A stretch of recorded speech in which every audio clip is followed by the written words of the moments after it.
მიგრაციის მარშრუტები.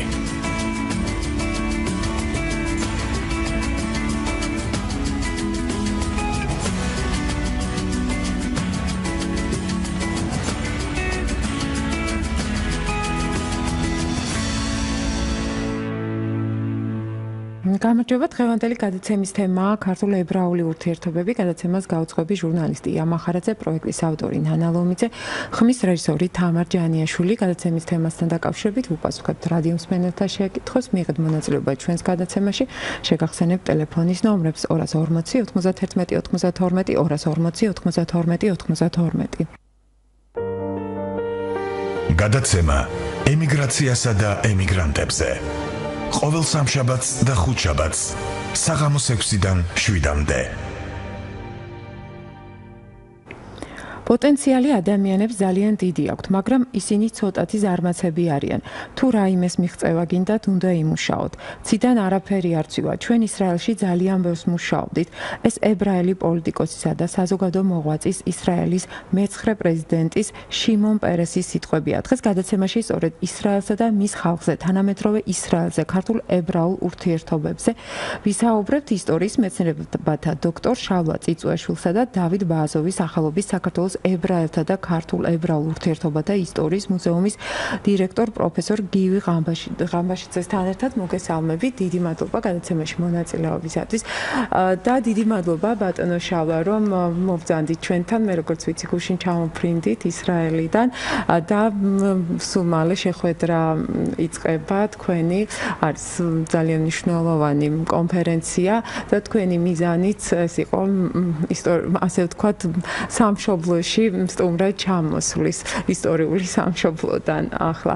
ბატონო შალვა, უპირველესად თქვენ მოგმართავთ და გვინდა ეს თემა განვავითაროთ, რომ ისრაელის სახელმწიფომ ძალიან დიდ წარმატებებს მიაღწია მიუხედავად ომებისა, მიუხედავად იმ პრობლემებისა და შექმნა სახელმწიფო. აი თქვენ როგორ ფიქრობთ, რა გამოცდილება უნდა აიღოს საქართველოს ისრაელიდან და თქვენ როცა ისრაელში პირველად თქვენი ოჯახი წავიდა ისტორიულ სამშობლოში, როგორი ისრაელი დაგხვდათ და მას შემდეგ რა განვითარდა ისრაელში?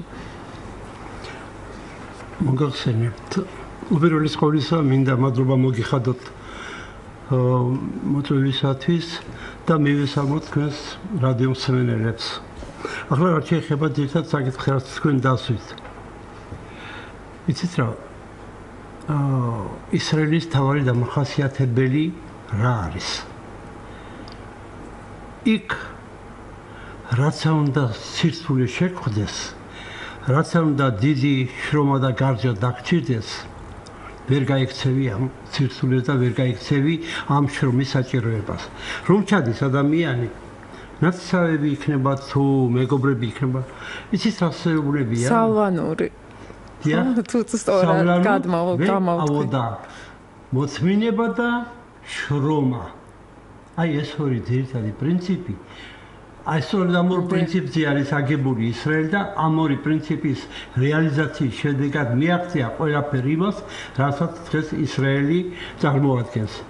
და ებრაელებს თავის სიმართლე აქვთ და ყველაფერს აკეთებენ იმისთვის, რომ მშობლიური მიწა დაიცვან, თუნდაც დაჭირდეთ ომი.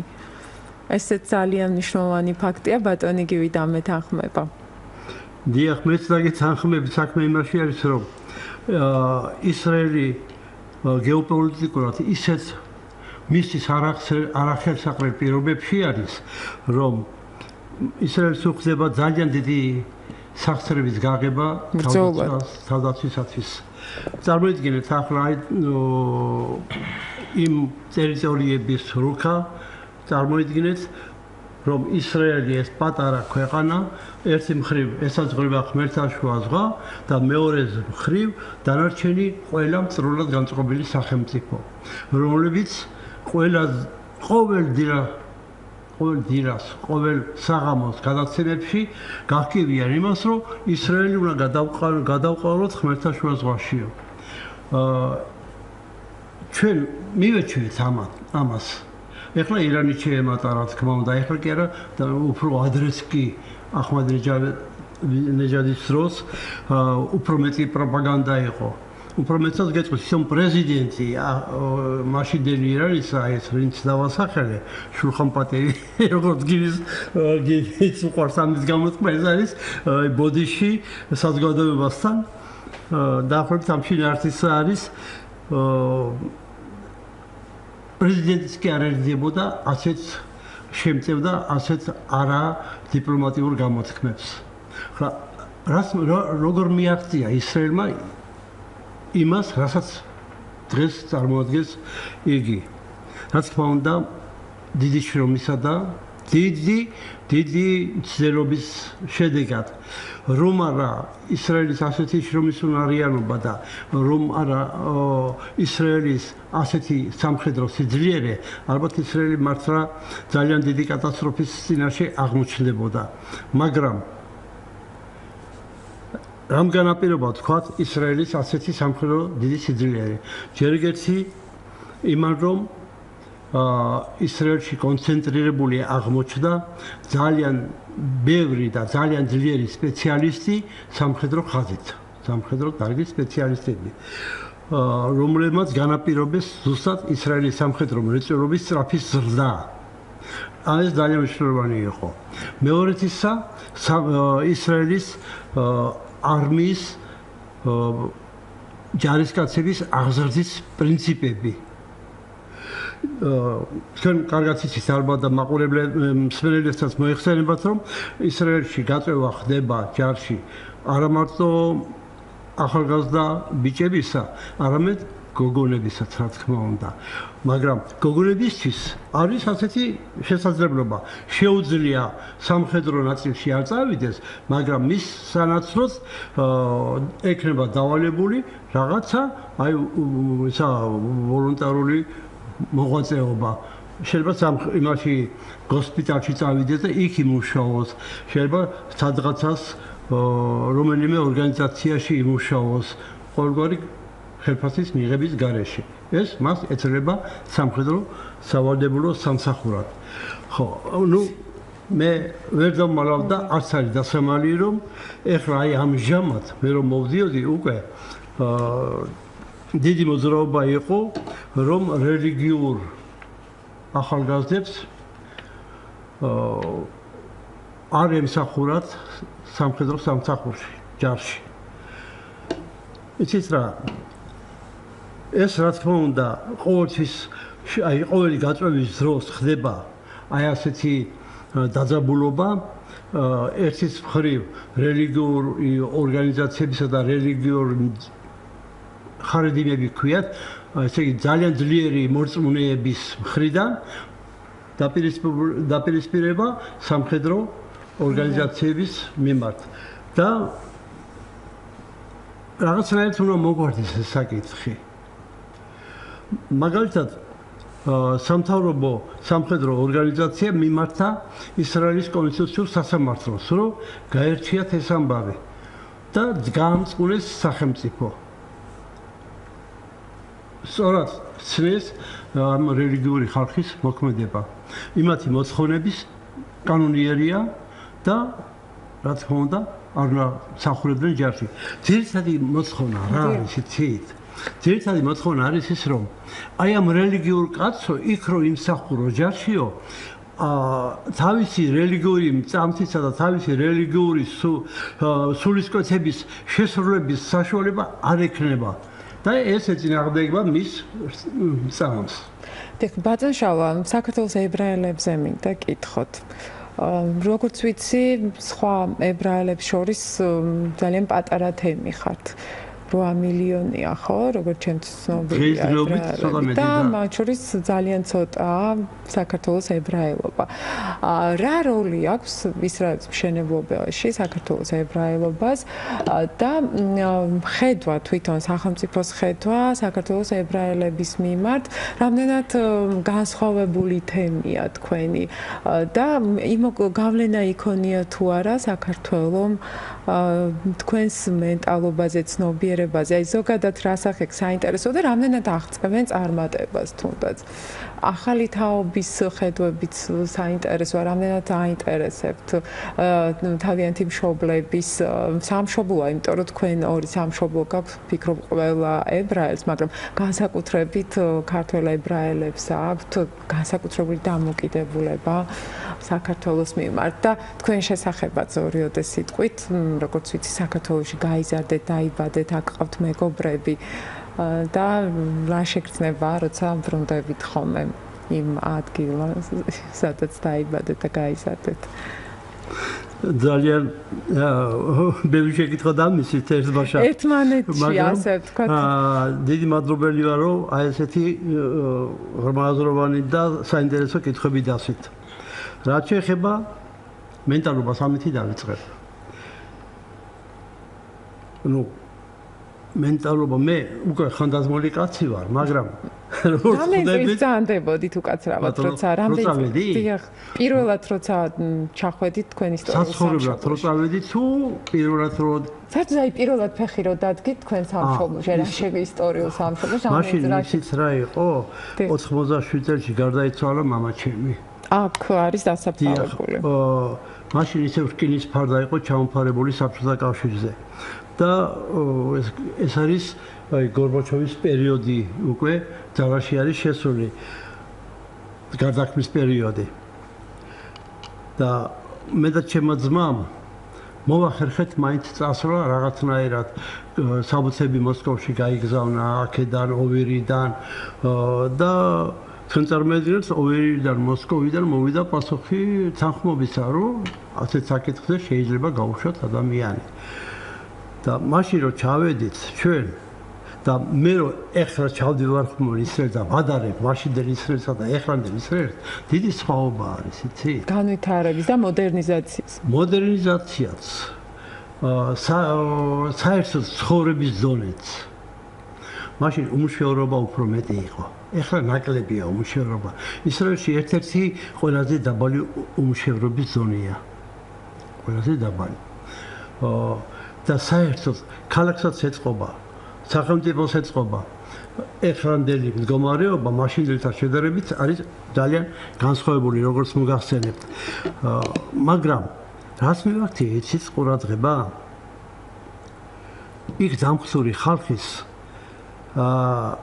დამოკიდებულებას ჩასულების მიმართ თუ ტურისტები იყვნენ რა თქმა უნდა ძალიან თუ ღიმილით გელაპარაკებიან არც ერთხელ არ შემიტანია ეჭვი იმათ ღიმილში და იმათ მაგრამ ეს ხო თქვენი სამშობლო იყო მაინც ჩვენს მიმართ არც ერთხელ არ შემიტანია ეჭვი ჩვენ გვიგზნია არა მარტო ქართული ებრაელებისაგან იქაა რომ ჩასული სხვა ებრაელებისაგან თანადგომა და სიცბო ხო ეხლა რა შეეხება ქართული ებრაელების სტატუსს რომ ჩავიდნენ და იმის შემდგომ პერიოდში რაც მიაღწიეს რომ ჩავიდნენ რთული გზა გაიარეს მათ ისრაელში ცხოვრების პირველი პერიოდებისა ბევრმა როგორც ვიცი ივრითი არც იცოდა ხო აი უმრავლესობამ აბსოლუტურმა უმრავლესობამ 99%-მა ივრითი ჩასვლის პერიოდში არ იცოდა მერე შეუჩვეველები იყვნენ იქაური შრომის დისციპლინას ახლა რადასამალია და აქ მაინც ქართული მეტალიტეტის ისე როგორც აქ იყვნენ დაჩვეულები მაგრამ იქ აღარ გამოვიდათ ასე უფრო მეტად გეტყვის რომ მოუხდათ აშდოდის პორტში გაფიცვის მოწყობა სხვადასხვა მოთხოვნებით ეს არის სამუშაო პირობების გაუმჯობესება ხელფასის მომატება და მრავალი მსგავსი სოციალური მოთხოვნები და გარკვეულ შეღავათებსაც მიაღწიეს კიდევაც. ხანგრძლივი გაფიცვა იყო. რაღაცნაირად პატრო ებრაელი გორი იღებდა მონაწილეობას. ებრაელი გორი აბრამციფიაშვილი, ალია საქართველოსთან რომელიც იმ გაზეთის დამაარსებელი. თუმცა ახლა დაიხურა ეს გაზეთი. ეს ძალიან ძიმე პირობებში მოუხდათ საქართველოსთან ჩასულ ებრაელებს პირველი რამოდენიმე წელი.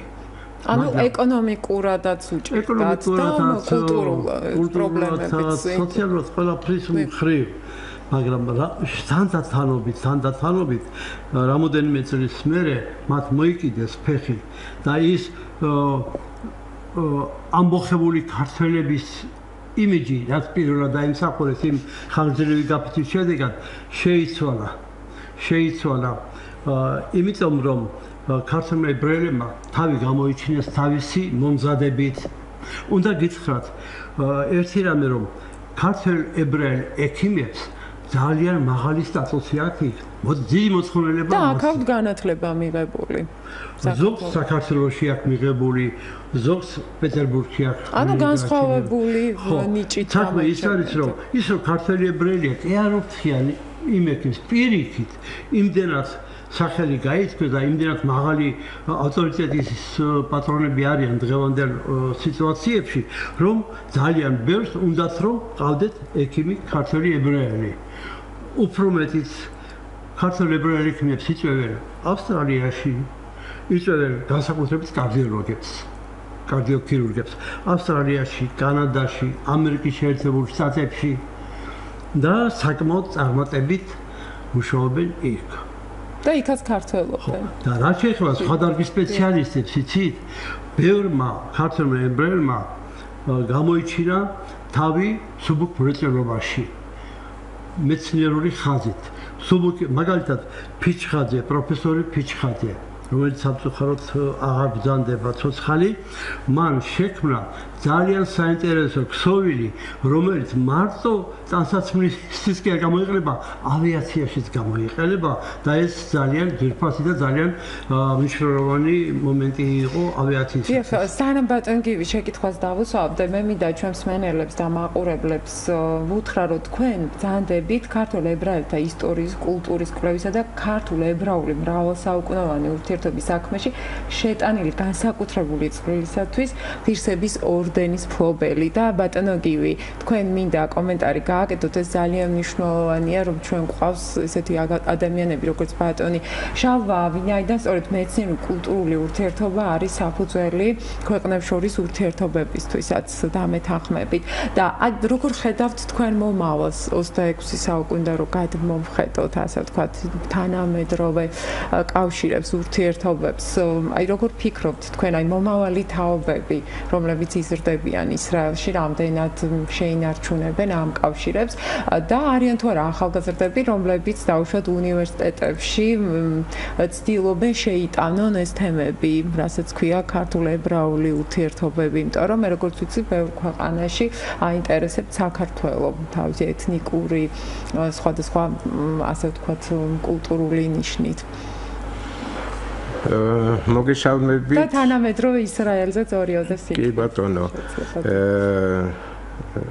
ძალიან შეაბნებს ხოლმე საზოგადო რადიოს ეთერში გამოსვლა, იმიტომ რომ ბავშვობიდან მომყვება, ჯერ ხაზის რადიო რომ იყო და მაგრამ აი თქვენ საუბრობთ ისრაელის სახელმწიფოს როგორ შედგა და რა წარმატებები და ახლა დავუშვათ რომ ისრაელის სახელმწიფოში არის ძალიან დიდი რადიო მაუწყებლობა, ძალიან აქტიურია, იმიტომ რომ სამხედრო მზადყოფნაშია ერი და ყოველწუთიურად იგი მიყურადებული არის ამ ახალ ამბებზე და რომ წარმოვიდგინოთ რომ ყოველ ისრაელის გადაცემა იჭირება და იჭერენ ამ ახალ ამბებს თუ სხვა გადაცემებს მხოლოდ იერუსალიმში და არ იჭერენ მაგალითად ჩრდილოეთ ისრაელში ან სამხრეთ ისრაელში.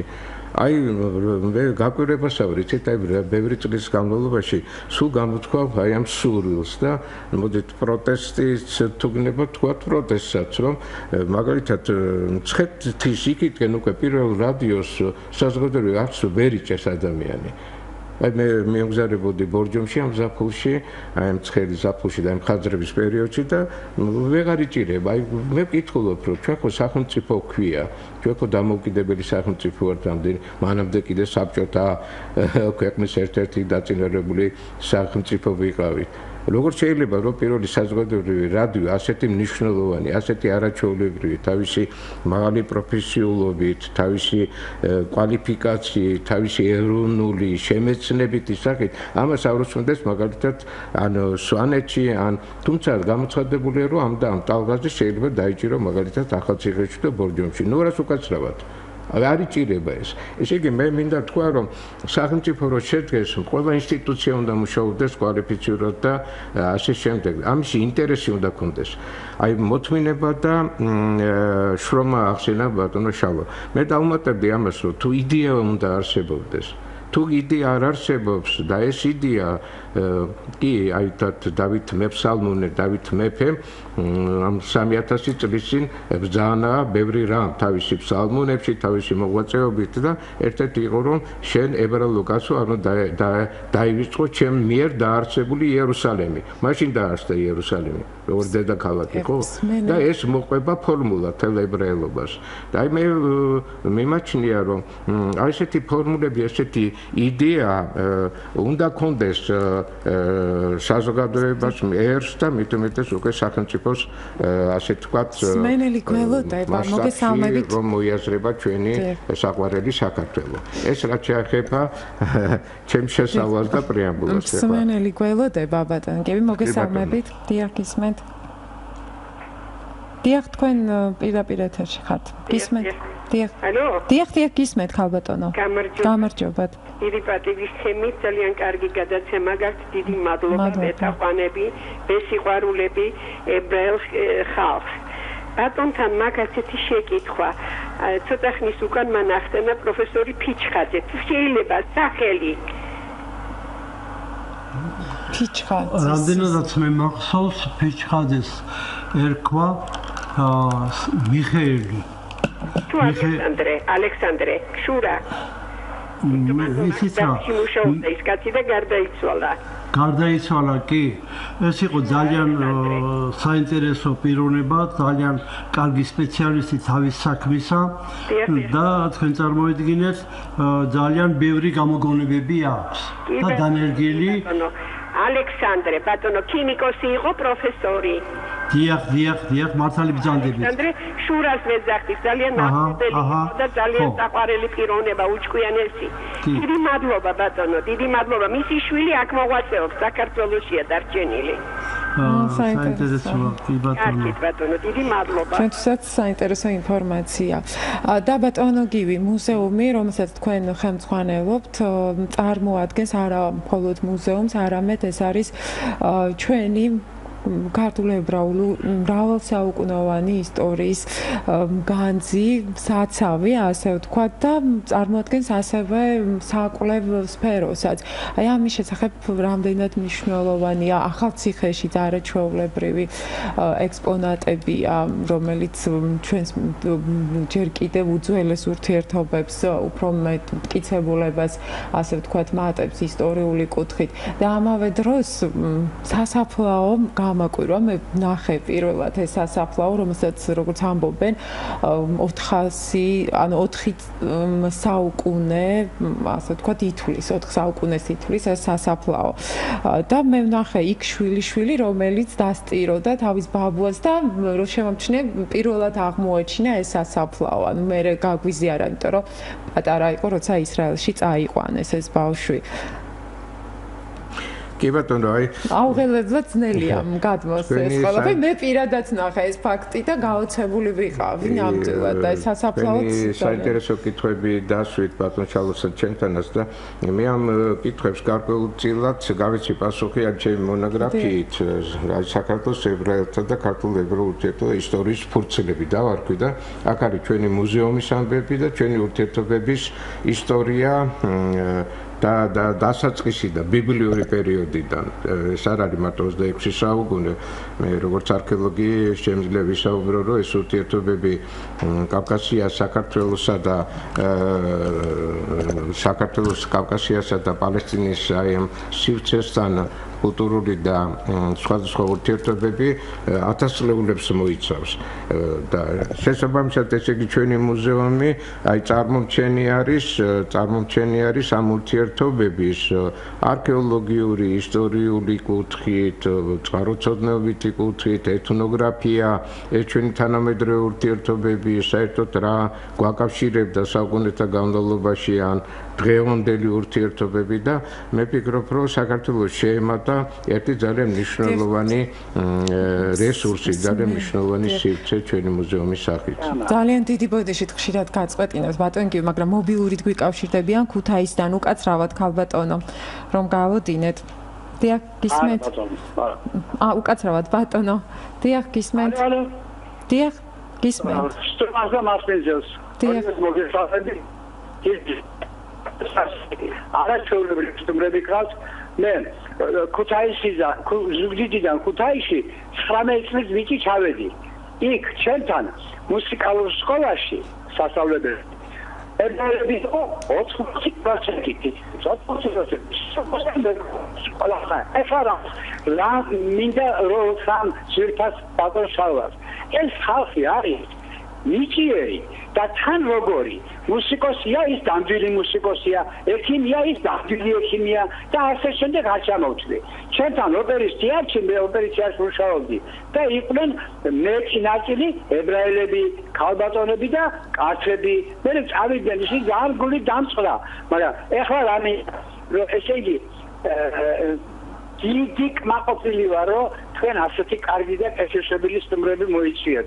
ჩვენი მეგობრობა იყო, იქნება და ძალიან. ამინ. მადლობა.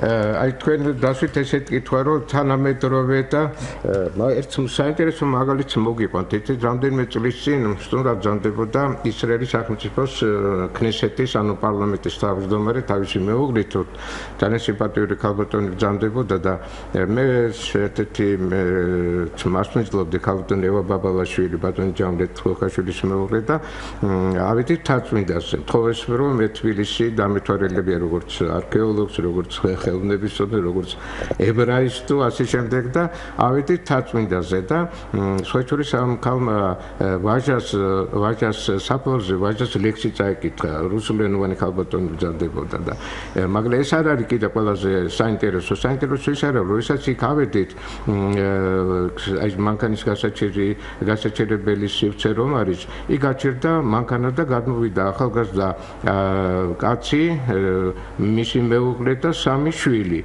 და მიძახის რომ ბატონო გივი, გამარჯობა ბატონო გივი და ჩვენ შევჩერდით და აღმოჩნდა აი ბატონი შალვას ვაჟიშვილის არაჩვეულებრივი შვილები ყავს, მისი ვაჟიშვილის მორისის მეგობარი კაცი, რომელიც ჩვენ რომ დავაარსეთ შალვა ქართულ-ებრაულ ურთიერთობათა ასოციაცია 98 წელს, იქ ქართულ ფრთაში შენ ვაჟიშვილთან ჩვენ მორისთან ერთად იყო ეს აღმოჩნდა ამერიკაშია წასული ერთი 20 წელიწადზე მეტი, იქ ძალიან წარმატებული ექიმი გახლავთ და პირველად ჩამოვიდიო ბატონო გივი აქო და მეუღლეც ქართველ-ებრაელი ბრძანდება და ჩემი შვილები ამოვიყვანე ილიას საფლავზეო და ეს მე ყველაფერი რო უთარგმნე ამ ჩვენი მეგობარს კოლეგის ბატონი ესე იგი ქნესეთის თავმჯდომარის მეუღლეს გავოცდა პირდაპირ და თან არ გავოცებულა რომ მე ქართულებს ვიცნობ და ვინ აბრძანდებითო რომ ძალიან ძველები ხართო და არ შეიძლება რომ ჩვენ ძალიან ძველებს ესე არ გვიყვარდეთო საქართველოს და ქართველებიო. აი დღევანდელი ეს არის. რაც შეეხება მეორე, მესამე და მეოთხე თაობას ერთხელ კორესპონდენტს გითხრა როგორ შეიძლება აფხაზეთის და შიდა ქართლის დაბრუნება ან ოსების შემორიგება თუ აფხაზების შემორიგება. მე ასე ძალიან მიმაჩნია რომ კვალიფიცირდა და აკადემიურად უპასუხე რომ ჩვენ უნდა შექმნათ ისეთი საქართველო რომ საინტერესო იყოს თვითონ საქართველოსთვის და ქართველებისათვის. 1,5 მილიონი კაცზე მეტი წასულია საქართველოდან, წასულია პოლიტიკური, სოციალური და სხვა საკითხების გამო. ჯერ ჩვენ თავი უნდა დავიბრუნდოთ საქართველოში და მე ვიფიქროთ იმაზე რომ ქართველი ებრაელის მესამე თუ მეოთხე თაობა რამდენად იქნება იგი საქართველოსთან დაკავშირებული. აი თუ ვიქნებით საინტერესონი არა მარტო თქვათ მარტო ძეგლები, თუმცა ესეც ცოტა არ არის, არა მარტო ბუნები, თუმცა ესეც ძალიან ბევრ რამის ნიშნავს, მაგრამ უნდა ვიყოთ როგორც ასეთი, როგორც შემდგარი სახელმწიფო, თავისი ყველა კანონით, ყველა დემოკრატიული ინსტიტუციით, ყველა ურთიერთობები და ასე შემდეგ და აი მაშინ ამღერდება საქართველო და მაშინ გაფრთხილდება. სხვანაირად ეს ყველაფერი არის მხოლოდ ესე იგი რაღაც პოლიტიკური ლოზუნგი, რომ საქართველო თუ რელიგიური ის რომ საქართველო გაფრთხილდება. გაფრთხილდება თუ კი იქნება ყველა ეს ინსტიტუცია ამოქმედებული და მათ შორის პირველი რადიოს მოусმენია მთელი საქართველოს მასშტაბით. აი მას მიაღწიეთ თქვენ სფეროში მიაღწიეთ ამას. ჩვენ სფეროში ისტორიკოსები გავაკეთეთ. აი ვიშრომეთ, აი ბატონი შალვამესი დაიწყო. ჩვენ ვიყოთ ბიბლიური მოთმინებით, არ ვიყოთ სუსტრაფები, მაგრამ ვიყოთ შრომის მომყარები და პლუს ამას აი 1897 წელს როდესაც შედგა სიონისტთა პირველი კვლევა თეოდორ ჰერცლმა, რომელიც იყო იდეოლოგი ეროვნული ნაციონალური იდეისა, მაგ ძანა ეს იდეა თქვა სახელმწიფო შექმნისა. და სწორედ ითქვა რომ ან 5 წელიწადში ან 50 წელიწადში 5 წელიწადში ვერ შედგა ეს სახელმწიფო, გეოპოლიტიკა მოგესწრებათ ეს ყველაფერი განსაზღვროს ამას და არა მარტო თქვა ლოზუნგი ან თეოდორ ჰერცლის ან ბიბლიური მეფე დავითისა და 58 წელს შედგა როგორ სახელმწიფო. ესე იგი იდეა, ეროვნული სულისკვეთება, ერის სიყვარული, სამშობლოს სიყვარული, მიწის სიყვარული, შრომა და თავდადება და თავგანწირვა შენი ქვეყნისათვის. აი მაშინ იქნება ქართული ებრაელისათვის თუ ქართულისათვის მე-4 თაობაში რომ წასულებია 1,5 მილიონი კაცი, მე იმას მივსტირი. ისინი ჩემთვის არიან დაკარგული ძენი. თანა მე ვამულაები ისე როგორც ხო ვინაიდან და სწორედ ეს სიყვარულია ბატონო შალვა რომ მე როგორც ვიცი ისრაელში არის ქართული რადიო, ქართული ხმა და ძალიან საინტერესო თემები განიხილება, რაც შეეხება ქართულ-ებრაულ ურთიერთობებს და მე ინტერნეტის საშუალებით მოსმენილი მაქვს თქვენი გამოსვლები ქალბატონ ამშიკაშვილთან და ძალიან ეს მნიშვნელოვანია ჩვენი ქვეყნისთვისაც და თქვენ დააფუძნეთ ასევე ქართულ-ებრაული ცენტრი, კვლევითი ცენტრი ძალიან ნიშნული ისრაელში. ქართულ-ებრაელის კვლევის ცენტრი. დიახ, და ეს აი რა კვლევებზია საუბარი და რას წარმოადგენს ეს ორგანიზაცია? სახელწოდება უკვე მიანიშნებს. დიახ. ერთი, თვითონ ისტორიის კვლევა, მეორე სოციალ-პოლიტიკური ქართულ-ებრაელთა ისრაელში მყოფ ქართულ-ებრაელთა სოციალ-პოლიტიკური სტატუსის კვლევა, მესამე საქართველოს ებრაელობის კულტურული და აი ესეთი იდეური საქმიანობის კვლევა, რომელიც აგერ გამოვლინდა ამ წიგნში. დიახ, მესამე თუ მე-4 კიდევ და რაც მთავარია, აი ამ მთელი კვლევის შედეგების თავმოყრა და გარკვეული დასკვნების ჩამოყალიბება, გარკვეული მონოგრაფიების დაწერა. და სწორედ ის რომ მეხსიერება არ წაიშალოს ამ ურთიერთობების და ამით არის ძალიან მნიშვნელოვანი მსმენელი გველოდება. მოგესალმებით სტუმარს და წამყვანებს. მე ძალიან მესიამოვნა გამოთქმული აზრი და ეს ტკივილი რადიოზე, იმიტომ რომ მე ვარ თვითონ რადისტი სპეციალობით 50 წელი ვიმუშავე მაუწყებლობაში და ეს საკითხი მე დავაყენე ჩინოვნიკებთან, როცა რადიოს ხმა გაწყდა ქართული და მე-4 როგორ შეიძლება რადიოს გაწყვეტა აზერბაიჯანული ენა ისმის ეთერში, სომხური ისმის და ქართული არ ისმის ეთერში და მე იცით რა მიპასუხა, ისინიო სხვა ქვეყანა არისო და ჩვენი ქვეყანა სხვა არისო. ვერ გავიგე რატომ მიპასუხა ასე რომ სხვა ქვეყნის იგი შენახვა რადიოსი ალბათ ძვირად უჯდებოდათ და აქ რადიოსადგური იყო ჩვენ მთელი რესპუბლიკაც კი არა გარეთაც ვემსახურებოდით მთელ საქართველოში ისმოდა ჩვენი ქართული ხმა. ალო მისმენთ? დიახ, გულისხმობით გისმენთ. ხო და ძალიან მე მაშინ მე მეტკინა გული და ვცდილობდი რომ რაღაცა ვთქვა და აი ესე მიპასუხეს და ეხლა მე ძალიან მესიამოვნა რომ თქვენ აი ეს რადიოზე ეს თქვით ნამდვილად რადიო საჭიროა. მე რადიოთი დღესაც ცხოვრობ და ძალიან მიყვარს საზოგადოებრივი რადიო, ნამდვილი აი მართლა შინაარსიანი და რაღაცა. მე ტელევიზორს არ უცქერი. რადიო აქ მოვიდა ინტერვიუც აიღეს ჩემგან როგორც რადისტს და ისტორია აინტერესებდა, იმიტომ რომ მე რადიოში ვმუშაობდი დიდი რადიოსადგურში. ხო და აი ეს ყველაფერი წავიდა და მე გარდა ამისა ძალიან სიამოვნებს მე თვითონ სურამიდან ვარ და ჩვენთან ერთი კვარტალი ებრაელების დასახლება იყო და ძალიან კავშირი მქონდა ოჯახებთან ჩემ მშობლებს იმიტომ რომ რაღაც მოდიოდნენ ჩვენთან საყიდლად რაღაცები უყვარდათ გოგრად ესეთი გოდიჩი რომ ხო და მადლობა ქალბატონო ხო იცით თქვენ ბატონ შალვაში შეიძლება გავუჭირდეს საუბარი და საკუთართან საუბარი პოლიცინელია თუნებას მომცეთ გასაკურველი უნდა წარმოგიდგინოთ აი სამი წიგნი რაც აი ამ ცენტრმა და პიროკოლისა ბარმოდით ასე აი კამერასთან თუ არის საშუალება ვაჩვენოთ თუ შეიძლება ავიცი ხო ეს არ არის მარტო ჩემთვის სამაგიდო წიგნი და ეს არის ისტორიული წიგნები რაც ბატონმა შალვამ ვაჩუქა ქართულ-ებრაელთა ეროვნული აზროვნების ისტორიიდან ეს იყიდება სად ჩვენი მუზეუმში არის და მოკლედ დაინტერესებულებს მოგზავნდეს მუზეუმში და იქ არის შესაბამისი სივრცე სადაც გაეცნობიან ამის მაგალითად ეს წიგნი არის არ ვიცი აი პირდაპირ აი ვინ არიან ქართული ებრაელები ისტორიულად რა პოლემიკა შედგა ამ დაახლოებით 90 წლის წინ 80 წლის წინ ეს უდიდესი მოაზროვნე ქართული ებრაელები საუბრობენ და ბატონო შალმა გააკეთა არ ვიცი რა საჩუქარი გაუკეთა ქართულ-ებრაელობას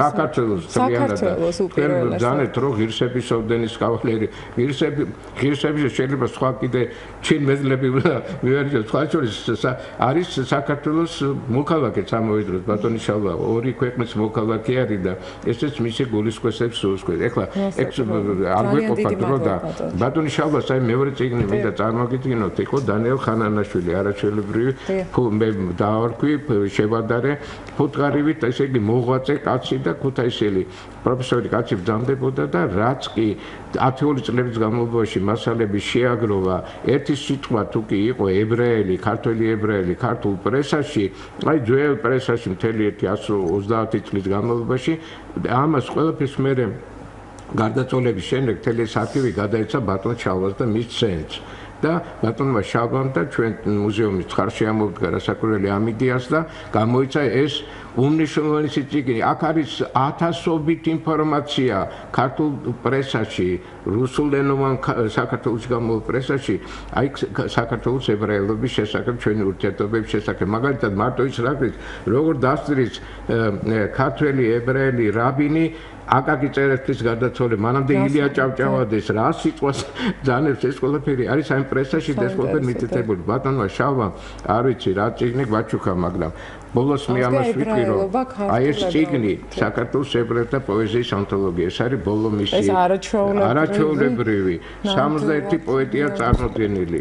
რა რუდუნებაა, რა შრომა ჩადო ბატონო შალვა რითაც იგი საუბრობს, რა შრომა მოთმინება, რა მოთმინება შრომა და ნიჭი და თავდადებარი ამ ტექსტში ჩადებული. წარმოიდგინეთ 61 პოეტი ამ დაახლოებით 70-80 წლის განმავლობაში რაც იწერებოდა 61 პოეტი, მათი სულისკვეთება, მათი გულისკვეთება საქართველოს მიმართ, ებრაელობის მიმართ, ებრაული საწყისის ფესვების მიმართ, საქართველოს, თბილისის, სამშობლოს მიმართ, ისტორიული სამშობლოს კი ის არის, მაგრამ ესეც უკვე ისტორიული სამშობლო არის და მე აი მინდა რომ საზოგადოებამ კიდევ ერთხელ შევახსენო რომ აი ესეთ საჩუქრები გავგეთა შალვა ტიტოშვილმა და იგი აქტუალობას იტოვებს პირადად. ნამდვილად ეს არის ძალიან დიდი ძალა, მხოლოდ წიგნები არ არის ის კვლავ აი პოლიტიკური ურთიერთობებისთვის ბატონგივი, აი თქვენ როგორ შეაფასებთ ისრაელთან მიმართებაში ამგვარ სამეცნიერო კავშირებს და ბატონი შალვაც აზრიც გვაინტერესებს, ვიდრე გადაცემას დავასწრებ ბატონ შალვა თუ შეიძლება. კი. და ბატონი. ეხლა მე მინდა მოგახსენოთ არა მარტო ამ ურთიერთობების შესახებ, ამაზე ლაპარაკი შეიძლება უსასრულოდ, მაგრამ მე მინდა თქვენ გაგაცოთ ჩვენი მომავალი გეგმები ძალიან მოკლედ. აი ჩვენი პროექტის პირველი ნაწილი იყო აი ეს წიგნი და მათი შეწევრით ჩვენ გამოვეცით ეს წიგნი. საერთაშორისო კოლეგიაში არის 3 ისრაელის ქართულ-ენოვანი საზოგადოების ბრწყინვალე წარმომადგენლები. ესენი არიან ბატონი გერშონ ბენურენი ტიტუაშვილია, პროფესორი ფილოლოგიის მეცნიერებათა დოქტორი, მეორე არის ქალბატონი ნანა დავარი შაბათაშვილი, რომელსაც აქაც ძალიან კარგად იცნობენ და ძალიან დიდი სამეგობრო ყავს ამ ქალბატონს და მესამე გახლავთ მშვენიერი პოეტი, პროზაიკოსი, ჟურნალისტი ნუგზარ ჯანაშვილი. თავარი რედაქტორი ამ პროექტისა მე გახლავართ. ეს წიგნი დაამთავრეთ ღმერთის შეწევრით, ახლა დავიწყეთ მუშაობა საქართველოს ებრაელთა პროზის და დრამატურგიის თაობაზე. ეს არის ახალი პროექტი. ეს არის ახალი პროექტი, მაგრამ ეს არის დიდი პროექტის მეორე ნაწილი. პირველი ნაწილი ეს იყო. ეს დამთავრდა, მეორე ნაწილი. ამაზე მუშაობა თითქმის მთავრდება უკვე და პარალელურად ვეძებთ სპონსორებს აი ამ წიგნების გამოცემისათვის. ეს იქნება კოლოფში ჩადებული ორი წიგნი ერთად. პროზა დაახლოებით 800 გვერდამდე იქნება, 700-დან 800 გვერდამდე, დრამატურგია იქნება დაახლოებით 500 გვერდი, 400-დან 500 გვერდამდე. და ეს ორივე წიგნი ერთად იქნება. მესამე პროექტის მესამე ნაწილი გახლავთ ქართულ-ებრაული ლიტერატურული ურთიერთობები. არა, ამ ჩვენ უკვე დრო ამოიწურა ბატონშავა, მაგრამ ჩვენ ამ თემების შესახებ საუბარს გავაგრძელებთ. მსმენელს და მაყურებლებს ვერ დავპირდები, რომ პირდაპირ ეთერში მობრძანდებით, მაგრამ არის საშუალება იმის, რომ ჩაგრთოთ ხშირად და ეს ინფორმაციები გაუზიაროთ ჩვენ საზოგადოებასაც, ვინაიდან მნიშვნელოვანია ჩვენთვისაც და ქართველი ებრაელობისთვისაც, როგორც საქართველოში, ასევე ისრაელში მცხოვრებლისთვის. და მე გადაცემის დასაწყისში უნდა მომელოცა თქვენთვის განსაკუთრებით ბატონ შალვა, როშ ჰაშანა, ეს არის ახალი წელი, რომელიც 18 სექტემბერს დადგა და მთავრდება 20 სექტემბერს. და ეს არის მადლიერების დღე, ხო? თუ აი როგორც რომ მაგათ გილოცავთ ებრაელ ხალხს ულოცავთ და ისრაელს მშვიდობა ნამდვილად. დიდი მადლობა ჩვენი ტრადიციული გაგებით როშ ჰაშანა რაც წარმოადგენს აი ამ წელს, ამ დღეს წდება არა მარტო ებრაელების, საერთოდ ადამიანების შემდგომი სიცოცხლის საკითხი, ვინ უნდა იცოცხლოს, ვინ უნდა დაამთავროს თავის სიცოცხლე. ეს დღე მე-10 დღეს მოყვება ეგრეთ წოდებული ქიფური, აი ეს მძიმე შიმშილობის დღე რომ გვაქვს. იქ ხდება იმ გადაწყვეტილების, რაც ზემოთ მიიღეს, იმ გადაწყვეტილების დამტკიცება საბოლოოდ და ქიფურის მეოთხე დღეს უკვე იცვლება, რომ ჩვენ კარგად გავიარეთ ეს გამოცდა და ეხლა სამხიარულოთა გვაქვს საქმე. დიდი მადლობა გადაცემაში მონაწილეობისათვის. ჩვენ დღევანდელი გადაცემის სტუმრები იყვნენ ისტორიის მეცნიერებათა დოქტორი ბატონი შალვა წიწვაშვილი და დავით ბაზოვის სახელობის საქართველოს ებრაელთა და ქართულ-ებრაულ ურთიერთობათა ისტორიის მუზეუმის დირექტორი პროფესორი გივი ღამბაშიძე.